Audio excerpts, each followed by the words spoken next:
Hai, Assalamualaikum warahmatullahi wabarakatuh.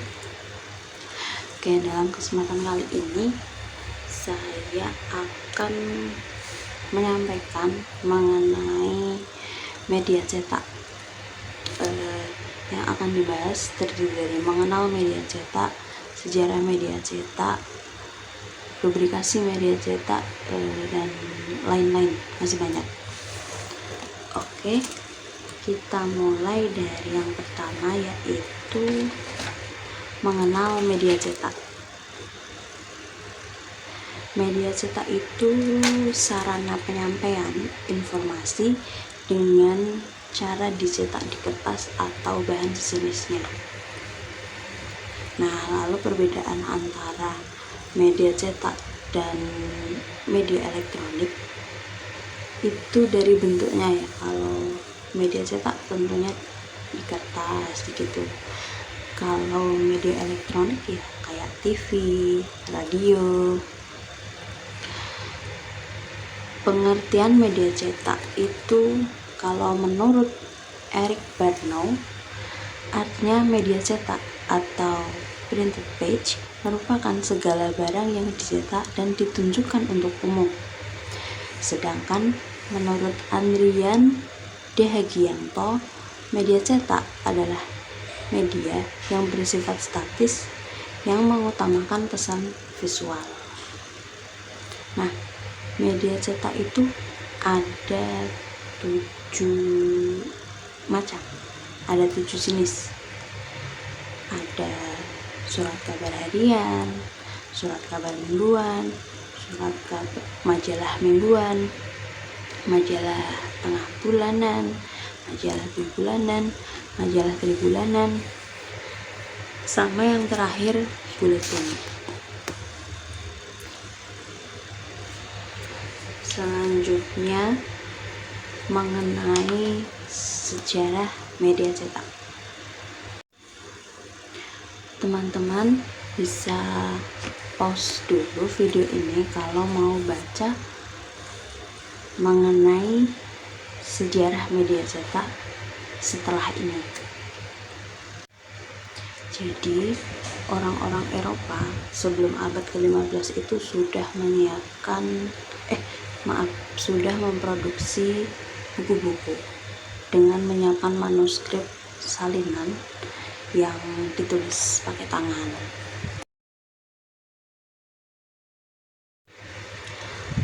Lalu Johannes Gutenberg itu orang pertama yang menggunakan mesin cetak dengan model baja yang dapat bergerak menggunakan huruf-huruf individual dan bukan lagi dengan sebuah plat yang berisi huruf-huruf yang komplit yang dapat digunakan lagi pada kombinasi huruf yang berbeda. Selanjutnya, perkembangan media cetak di Amerika.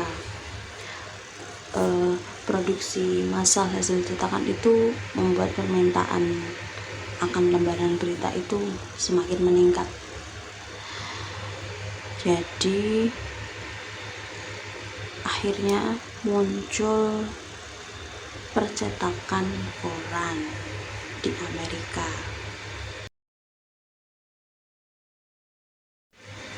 Selanjutnya, perkembangan media cetak di Eropa.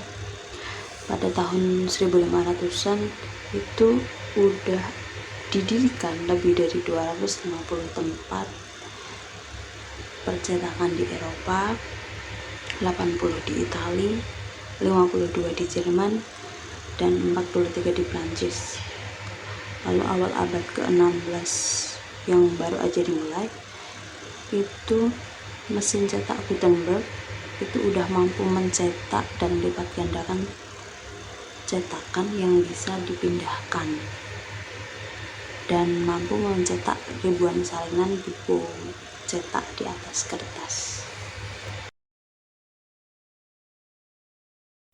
Selanjutnya, perkembangan media cetak akhir abad ke-19.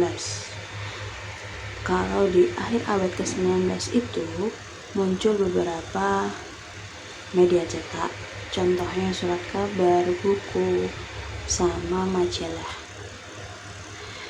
Dan itu digunakan oleh masyarakat luas, jadi udah tersebar ke banyak orang.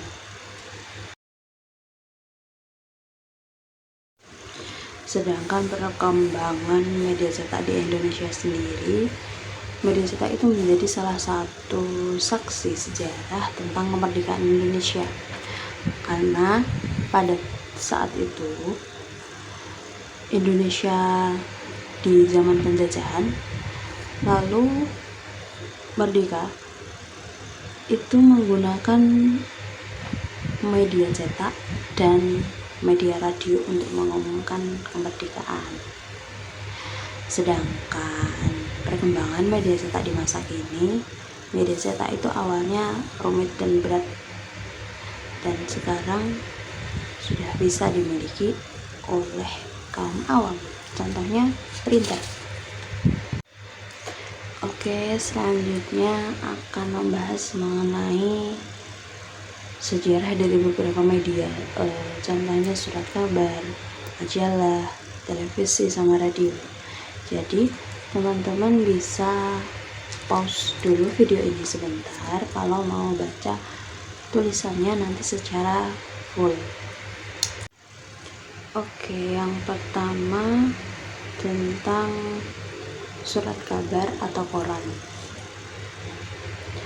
Surat kabar itu mulai bermunculan saat Amerika Serikat itu berdiri. Tapi surat kabar saat itu dalam abad ke-8 jurnalisme, sebab surat kabar itu jatuh ke tangan partai politik. Lalu kemudian koran itu dipisahkan dari kepentingan politik dan lebih mengutamakan kepentingan umum daripada pihak-pihak tertentu. Selanjutnya mengenai majalah. Majalah itu yang pertama ada Gentleman's Magazine, itu pada tahun 1731. Lalu majalah itu berkembang sampai akhirnya di tahun 1920 majalah itu bersaing dengan radio dan film.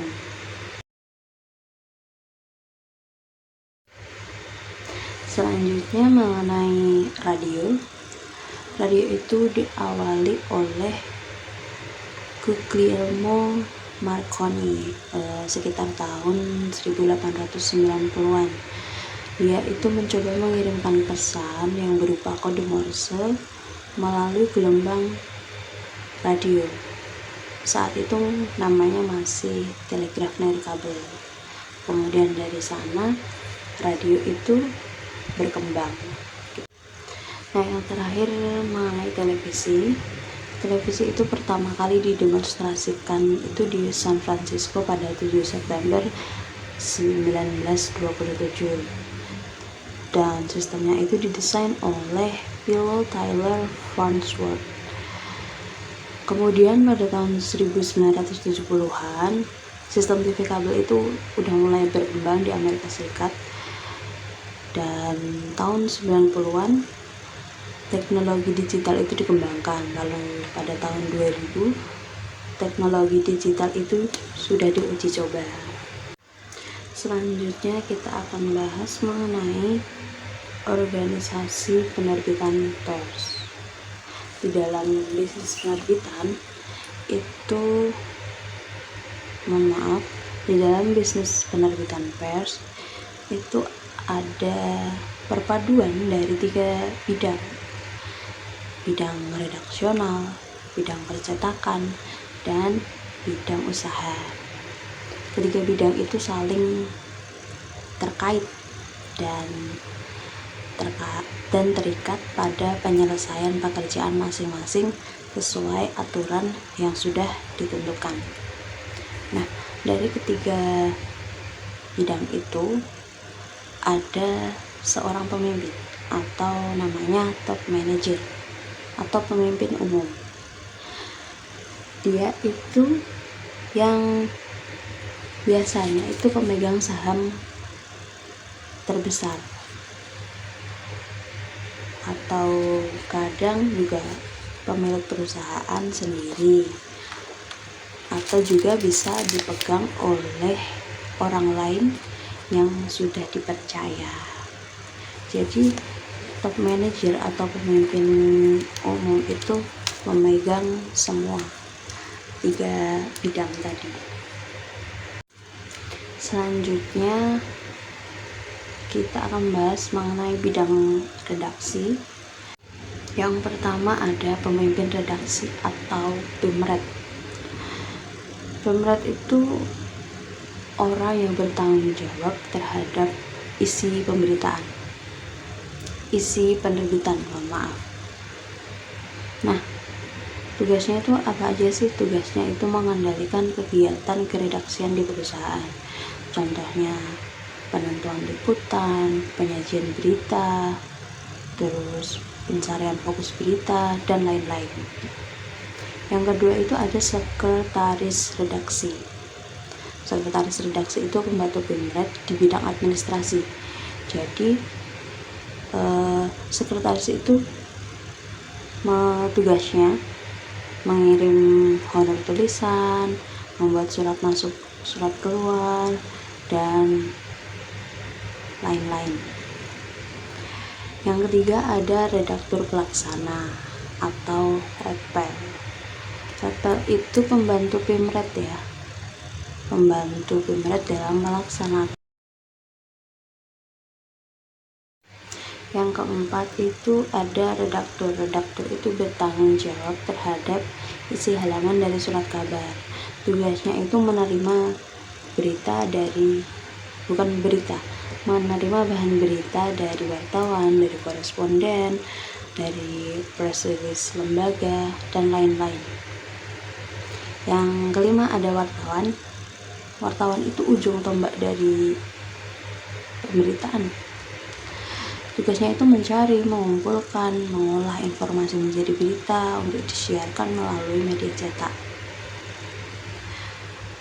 Yang terakhir itu ada koresponden. Koresponden itu wartawan pembantu yang berdomisili di suatu daerah, diangkat dan ditunjuk oleh suatu penerbitan di luar dan untuk menjalankan tugas kewartawanannya. Selanjutnya mengenai rubrikasi media cetak atau output dari media cetak. Perusahaan cetak itu yang sehat itu 60%-nya pelanggan dan 40%-nya itu eceran, itu sehat. Nah, kalau koran itu punya, setiap halamannya itu punya rubrik. Jadi misalnya contoh ekonomi, lingkungan, dan olahraga, dan masih banyak lagi. Jadi kalau di online itu namanya kanal. Lalu berita yang muncul di setiap halaman itu kadang itu ada yang judulnya besar kan, bukan di halaman paling awal tapi di halaman berikutnya itu ada juga yang kayak besar, tebal, paling besar itu dianggap mewakili dari halaman tersebut, begitu. Kadang juga ada itu media jadi kayak dua seri.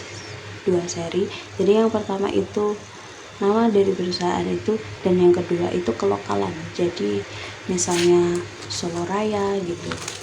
Jadi membahas berita-berita yang ada di daerah-daerah tertentu. Misalnya Sukoharjo, beritanya ada apa aja, Boyolali ada apa aja.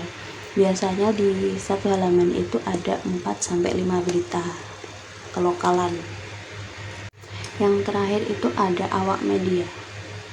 Kalau teman-teman lihat di koran itu ada beda-beda ya, di koran itu ada di halaman 2, 3, atau 4 itu ada yang bagian kayak redaksi sama ini nama-nama redaksi, nama-nama pemimpin-pemimpin gitu. Itu menampilkan orang-orang yang bertanggung jawab pada perusahaan itu dan bertanggung jawab sebagai pemberi informasi. Jadi dari masterhead tadi, mereka itu saling terikat dan saling berkait. Ini cukup sekian pembahasan mengenai media cetak kali ini. Mohon maaf apabila ada salah kata, dan semoga yang sedikit ini bermanfaat. Wassalamualaikum warahmatullahi wabarakatuh.